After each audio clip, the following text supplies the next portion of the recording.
Hi everyone! Welcome to our channel, Igoroto Girl. Ngayon, samahan niyo ako at gagala tayo dito sa Hong Kong Park. Wow! What a beautiful scenery! Ang ganda talaga! Ang galing naman ng nakaisip at nagdesign nito, no? Ganda siya!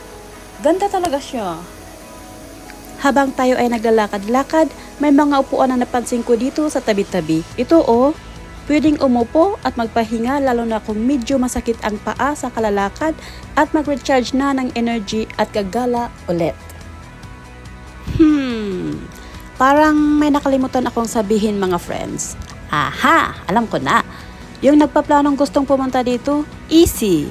Sakay kayo lang ng MTR papuntang Central, then baba kayo sa Admiralty Station, labas kayo sa Exit C1, then may escalator sa tabi mismo ng Exit C1, then take the covered footbridge across Queensway, enter Pacific Shopping Mall, and take the escalators on the right side, then to the very top, then cross Supreme Court Road to Hong Kong Park. Diba? Madali?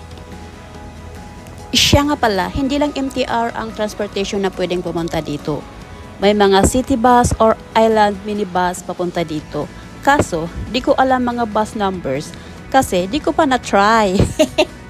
Dito sa park na to, marami tayong makikita.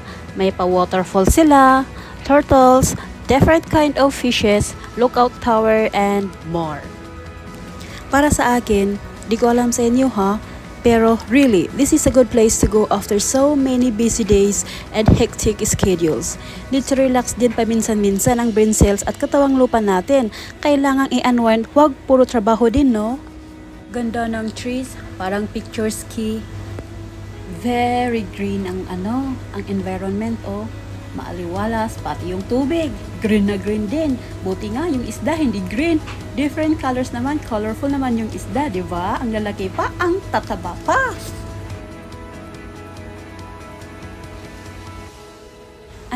Ang isang maganda dito sa park, may free drinking water sila. Pwedeng magdala ka ng water bottle as kukuha ka dun. Oh, ayan oh, lalabas yung tubig. Yan, lalayo tayo, mawawala yan. Ayan. Parang sensor ba? Hey everyone, yung hindi nakakakita ng flower ng lotus, ito siya oh, maganda. Ganda talaga ng pagka-bloom ng flower niya. Tignan niyo oh. Ayan. Diba? Ang ganda. Ganda siya. Parang parang plastic pero totoo yan. Don't worry, di masasayang ang oras ninyo sa pagbisita nyo dito. It's a worth a visit talaga. A really nice place. Tignan nyo si butterfly, lalapit-lapit siya sa flower pot pero lalayuan niya yan pag sawang-sawa na siya. Ayan, iuwanan din niya yan. Yun. Eto pa, water lily oh. Yung hindi pa nakakakita niyan, ito, water lily, tignan nyo mga guys. Yan si bullfrog, yan siguro ang tagabantay nila. Ang laki ng mata ni bullfrog, oh. Tignan nyo, oh. Alertong-alerto talaga siya. Sarap buhay ng mga turtles. May nagsasunbathing, may naglalangoy. Wow, hanep na hanep. Gandang buhay yan, mga friends. Guys, puntahan naman natin yung waterfalls na yan, oh. Ayan, oh. Ang ganda pala ng waterfalls nila dito. Punta tayo sa likod. Ayan, parang cave, no? Ganda talaga ng pagkagawa nila, no? Ayan, oh. Akyat naman tayo sa taas, guys. Tignan natin kung ano ang makikita doon sa taas.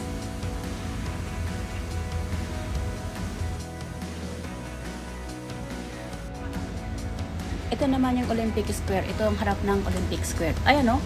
Parang may nagpa-practice ng pageant. Ito yung harap. Punta naman tayo sa loob. Tingnan natin kung anong style ng nasa loob. Okay. Ay, ganito pala ang nasa loob. Ganda siya. Parang nasa Yun, si flower. Flowers and the bee. Ganda nyo. Yellow na yellow. Such a beautiful and well-maintained park and so relaxing right in the heart of Hong Kong. Sa ganito ba namang view, clean and green, sino ba naman ang hindi nakaka-relax and free as a bird kung ganito ang environment, di ba? Yan ang Tai Chi Garden. Pasok tayo. Tignan natin yung Tai Chi Garden. Sasamahan niyo ako at gagala tayo doon sa loob. Siya nga pala guys, yung gustong pumunta dito, kailangan nyo ang good pair of walking shoes para komportable at relax na relax ang mga paa ninyo. This is particularly a good choice to those who want to stretch their legs. Sa akin, it takes at least 3 hours walkathon here and there because of beautiful scenery.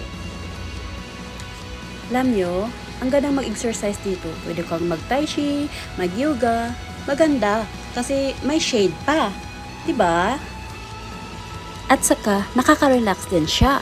Nakaka-good vibes din. Ayan o, tahimik. Maganda siya talaga mag-meditate dito. At saka, maganda talagang mag-perform ng yoga dito o pwede ka pang mag-karate do dito.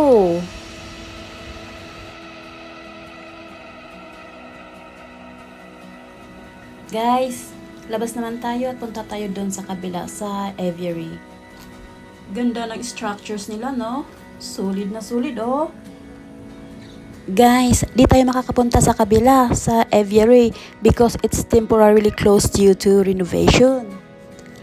Pero no worries, babalikan natin yan pag open na sila. So, maraming salamat mga kaibigan sa inyong pagsama sa akin. So, dito na tayo mag-i-end. See you in the next vlog. Thank you!